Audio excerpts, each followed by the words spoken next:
Oke, nah sekarang kita siap untuk mulai ngebahas kecenderungan umum yang ada di tabel periodik. Dan yang paling pertama, yang sebenarnya sering banget muncul di kelas-kelas kimia atau bahkan di ujian-ujian standar kimia itu, yang akan kita bahas sekarang itu adalah energi ionisasi.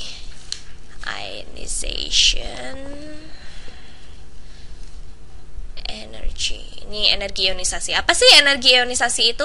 Intinya sih ini energi yang dibutuhkan untuk melepaskan satu elektron dari versi atom yang netral. Jadi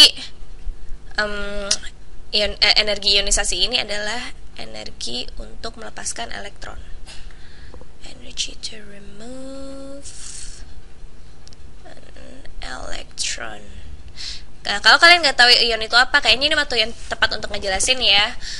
Jadi kita bisa benar-benar ngerti konsep ionization energy ini. Jadi ion itu intinya atom atau molekul apapun, dan nanti kita akan bahas kok soal molekul. Molekul itu sebenarnya cuma kombinasi atau sekelompok atom yang terikat satu sama lain dengan cara tertentu. Nah, nanti kita bahas tentang ikatan atom di video selanjutnya. Tapi ini adalah atom atau molekul di mana jumlah proton tidak sama dengan jumlah elektron. Kalau jumlah protonnya nggak sama dengan jumlah elektron, berarti atomnya punya muatan kan? Kalau atom punya lebih banyak proton daripada elektron, atomnya kan akan punya muatan positif kan? Oke, katakanlah kita punya hidrogen. Normalnya kan atomnya netral, nggak punya muatan kan ya? Tapi katakanlah kita ambil satu elektron dari atom tersebut. Jadi sekarang kita punya satu atom hidrogen plus satu elektron. Hidrogennya, elektronnya kan cuma satu kan hidrogen. Jadi sekarang hidrogennya cuma punya satu proton di dalam tanpa punya elektron sama sekali di luar nukleusnya. Jadi sekarang dia punya muatan plus satu. Kita bisa mulai tulis minus satu di situ. Nah, yang kita lakukan di sini di prosedur atau reaksi ini adalah kita mengionisasikan hidrogen, melepaskan elektron ini kan dari hidrogen ini. Kita melepaskan satu elektron, itu namanya mengionisasikan. Dalam kasus ini, tipe ion ini yang hidrogen ini nih, dia kan jumlah protonnya lebih banyak daripada elektronnya, dan ini namanya adalah kation. Kation adalah sebuah ion yang punya muatan positif. Sekarang bisa aja kan ada situasi di mana kita punya katakanlah kita punya ambil satu elemen deh, misalnya klorin, Cl kan ya, Cl ya, dalam bentuk yang stabil dia punya 7 elektron valensi. Nah, kalau kita coba tambahkan elektron ke klorin, ini sekarang sebenarnya dia akan jadi cukup stabil dong, ya kan? Dia akan punya 8 elektron valensi, ya enggak? Tapi muatannya akan jadi negatif. Jadi, yang ada di sini ini adalah ion negatif. Nah, ini yang disebut dengan anion. Nah, kalau saya ingat-ingatnya itu ya, dalam bahasa Inggris dan Indonesia kan kalau ada awalan a atau an di depan kata sifat kan itu artinya itu lawan kata kan ya, awalan a kan. Jadi a, anion, itu artinya ion negatif. Lawannya anion jelas adalah kation tadi. Tapi energi ionisasi sebenarnya kalau kata saya sih harusnya disebut energi kationisasi, soalnya dia kan energi yang dibutuhkan untuk melepas elektron kan, bukan mendapatkan. Jadi dia adalah energi yang dibutuhkan untuk mengubah sesuatu menjadi kation ini. Nah, kan kita udah ngebahas tabel periodik dan kita akan bahas grafik yang barusan sebentar lagi. Tapi coba berdasarkan yang udah kita tahu aja deh, elemen mana sih yang bakal lebih susah melepaskan elektron dan mana sih yang lebih gampang untuk melepaskan elektron. Kita udah ngebahas soal coba kita mulai dari kelompok 1 karena di kelompok pertama kan. Kelompok 1 kan di sini. Kita akan mulai spesial dari logam. Kita kesampingkan dulu hidrogennya ya. Nah, elemen-elemen ini kan kita udah bahas sebelumnya ya, supaya mereka bisa mendapatkan angka ajaib elektron valensi 8 di kulit terluarnya. Cara tergabung buat mereka kan dengan melepaskan satu elektron di kulit terluar mereka kan. Karena mereka di kulit terluarnya cuma punya satu. Katakanlah potasium di situ tuh. Nah, potasium dia punya satu elektron valensi ya di kulit keempatnya. Nah, kalau elektron yang dilepas, potasium bakal punya 8 elektron di kulit ketiganya kan. Jadi konfigurasi elektron potasium bakal sama kayak argon dong. Ya kan, bagus kan? Jadi mereka ini pingin banget melepaskan elektron. Karena pengen banget, jadi energi untuk mereka berionisasi atau berkationisasi untuk melepaskan elektronnya itu kecil banget. Jadi ini energi ionisasinya rendah. Low. Rendah. Udah ngerti belum ini arahnya? Terus mereka ini gimana dong? Neon gimana neon? Susah nggak sih untuk melepaskan satu elektron dari neon? Nah, neon sebenarnya dia udah puas sama kondisinya, dia udah nggak mau urusan sama kegiatan reaksi-reaksi dan ikatan-ikatan yang terjadi di sini. Dia kayak, tahu nggak sih, hidupku udah bahagia, udah lengkap. Jangan sentuh-sentuh elektron aku deh. Jadi sebenarnya dia nggak mau melepas elektronnya gitu. Neon, kripton, argon, yang manapun dari gas-gas mulia ini kayak gitu. Jadi untuk melepaskan elektron dari mereka ini diperlukan energi yang luar biasa banyak. Singkatnya butuh energi ionisasi yang tinggi. Intinya kalau kita bergerak dari kiri ke kanan di seberang tabel periodik, ini energi ionisasi dari rendah ke tinggi.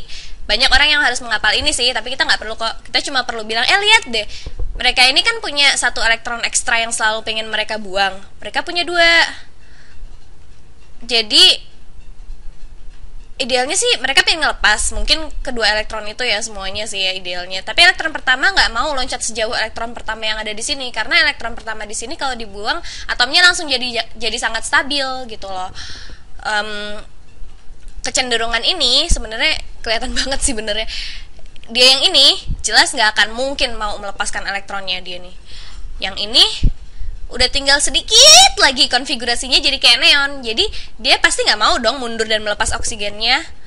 Jadi dia nggak mau banget deh ngelepas elektronnya. Kapanpun kalian bingung ngelihat soal kecenderungan ini, coba aja lihat kasus-kasus ekstrimnya. Yang ini kan pengen lepas elektron, yang ini pengen ngambil elektron, ya nggak? Nah, jadi menurut kalian berapa sih energi yang diperlukan untuk mengambil satu elektron? Lah yang ini kan udah senang hati mau ngasih. Sementara yang ini, terutama neon, bakal susah banget untuk diminta atau diambil elektronnya kan. Nah, kalau kita bergerak ke bawah, apa yang terjadi? Semakin kita ke arah sini, katakanlah kita bergerak di sepanjang satu kelompok ya. Kan kita udah bahas kalau logam alkali ini nih senang banget melepaskan elektron. Nah, tapi semakin kita turun, awan elektron yang di sekitar nukleus itu makin besar dan makin besar kan. Kita bisa bilang elektron ke 55. Kan ada 55 proton ya kalau atom cesium ini netral, berarti kan jumlah sama kan elektronnya. Elektron ke 55 ini benar-benar sangat jauh dari nukleus atom dibandingin jarak elektron ketiga di lithium. Misalnya lithium. Jadi ini elektron ke 55 nggak cuman dia pingin dilepas aja, tapi bahkan tertariknya dia ke nukleusnya itu jauh lebih lemah daripada elektron yang di lithium sini. Karena atom ini semakin besar dan besar seiring kita bergerak ke bawah satu kelompok, elektron itu akan semakin jauh kan dari nukleusnya. Nah ini dia pingin banget melepas elektronnya, jauh lebih pengen daripada lithium kan ya. Jadi kecenderungannya energi ionisasi itu makin rendah seiring kita bergerak ke bawah. Meskipun xenon lebih pingin mempertahankan elektronnya, dia lebih gampang melepaskan elektronnya dibandingkan neon. Nah intinya energi ionisasi energi yang dibutuhkan untuk mengionisasikan atom akan makin besar semakin kita bergerak ke atas, semakin besar dia atas, ya kan? Kalau merasa kalian bakal lupa nggak perlu dihafal kok. Oke lah, kalau dihafal bakal membantu banget pas ujian kimia. Tapi ntar pas umur 42 tahun terus ada yang nanya, mana sih yang energi ionisasinya lebih tinggi, cesium apa fluorine? Kita mungkin aja kan udah lupa. Tapi ketika kita lihat di tabel periodik, kita bisa bilang dengan yakin, cesium ini dia punya elektron 1 yang pingin banget dia lepasin. Kenapa? Karena dia jauh banget kan posisinya dari nukleus. Elektron yang ke 55 ini dia bener-bener pengen lepas sebenarnya. Sementara fluorine, elektron yang ke 7 itu dia yang 9 itu cuma butuh 1 elektron lagi. Katakanlah neon lah. Neon kan udah bahagia banget kan, elektronnya semuanya konfigurasinya udah stabil. mereka juga dekat banget sama nukleus. Jadi dia tertarik ke proton dengan cukup kencang. Mereka pasti nggak mau ngelepas elektronnya. Jadi kalau kita ngomong soal energi yang diperlukan buat ngelepas elektron, cesium tuh pasti bakal rendah. Terus di helium ini dia sangat tinggi energinya. Itu kecenderungan ini. Ini bakal sering kita lihat kesediaan elemen ini untuk melepaskan elektron. Dan ini adalah seberapa parah atom-atom pengen merampok elektron atau mempertahankan elektron buat diri mereka sendiri. Yang di sini, ini sebenarnya saya dapat gambarnya dari Wikipedia sih. Ini adalah pengukuran energi ionisasi yang benerannya. Orang-orang melihat pola yang muncul lewat kecenderungan ini. Saya nggak yakin apakah mereka benar-benar melihat energi ionisasinya, tapi mereka melihat melihat pola yang ada di sini. Kata mereka, lihat deh, semakin kita menambahkan jumlah proton di atom-atom ini dan jumlah elektron mereka, ada pola berulang nih. Ya kan? Pola berulang ini nih. Jadi katakanlah ini hidrogen. Jadi energi ionisasi hidrogen itu sekitar 13,5 elektron volt. Kan? Elektron volt itu unit energi. Dia bisa kok dikonversi ke joule. Nah, tiba-tiba helium jadi jauh lebih stabil kan. Masalahnya untuk melepas elektron kedua dari helium itu energinya bisa hampir 2 kali lipat karena dia udah stabil gitu loh. Tapi begitu ini dilakukan, begitu kita bergerak dari helium di titik ini, itu adalah lithium. Lithium nomor atomnya 3. Coba saya masukin ya. Ini lithium. Tiba-tiba untuk melepaskan elektron dari lithium dia cuma butuh berapa? 5 elektron volts. Jadi kurang dari setengah energi yang dibutuhkan oleh si hidrogen. Nah, semakin kita bergerak ke bagian kanan tabel, energi ionisasinya akan semakin tinggi. Gitu. Nanti bisa kita bahas lebih dalam mungkin di video. Tapi energi ionisasi semakin bertambah sampai kita mencapai neon. Ketika kita mencapai neon itu kan gas mulia. Dia udah bahagia kan. Terus kita tambahin 1 elektron. Kita sampai di sodium kan. Kita bisa bilang, oh sekarang sodium, gampang banget dong ngambil elektron dari dia.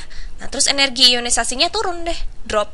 Gak cuma turun, bahkan di sini dia energinya sampai sedikit di bawah lithium. Nah inilah yang namanya kecenderungan umum. Jadi ini gas mulia di sini nih. Coba geser biar bisa kelihatan semuanya di video ya. Helium susah banget untuk melepaskan elektron ke 8-nya kan. Susah banget juga. Neon tapi sedikit lebih gampang. Itu karena neon sedikit lebih besar, jadi elektronnya jadi berjarak sedikit lebih jauh kan dari nukleusnya. Argon polanya sama, tapi sebenarnya menarik. Argon itu sebenarnya nggak terlalu berbeda dari oksigen loh. Terus kripton sama lah, susah juga melepaskan elektronnya, tapi nggak lebih susah untuk melepaskan elektron kripton daripada dari hidrogen. Nah, terus kita bergerak terus sampai ke radon. Nih dia, radon. Nah, kalian bisa lihat kan kenapa sih jarak antara ini bertambah? Kalau kalian ingat tabel periodik, tiba-tiba begitu kita bergerak ke argon, terus kita punya seluruh elemen di blok D kan yang masuk nih. Jadi begitu kita sampai di argon, ingat, ini adalah kita cuma punya elemen blok S dan P kan ini di sini nih. Tapi tiba-tiba ada elemen-elemen dari blok D muncul di sini. Jadi kita punya lebih banyak subkulit untuk diisi, ya kan? Nah, terus tiba-tiba sebelum kita sampai ke radon, kita harus mulai mengisi blok F juga kan? Blok F, nih. Karena itulah jaraknya semakin bertambah, karena kita harus mengisi elemen-elemen blok F juga. Tapi kecenderungan umum yang baru kita bahas itu bisa diaplikasikan di sini. Bahwa seiring kita bergerak ke kanan di tabel periodik, kita akan semakin susah melepaskan elektron karena semua elemen kan pengen punya 8 elektron valensi dan sangat susah untuk melepaskan elektron yang udah ini. Tapi kemudian kalau kita bergerak ke satu di atasnya, elemen ini bakal dengan senang hati memberikan elektronnya supaya dia bisa balik ke yang sebelumnya. Terus kecenderungan lainnya adalah kalau kita bergerak turun suatu kelompok nih, di kasus ini ada gas mulia kan, energi ionisasinya berkurang lah. Dan itu karena secara keseluruhan radius atomnya bertambah. Jadi elektron valensinya radon nih, dia itu agak sedikit lemah tertariknya dia ke nukleus gitu loh. Nah, itulah untuk energi ionisasi ya. Saya akan lanjutkan ini di video lainnya, karena kita akan bahas tentang karakteristik logam dan elektronegativitas. Bye-bye.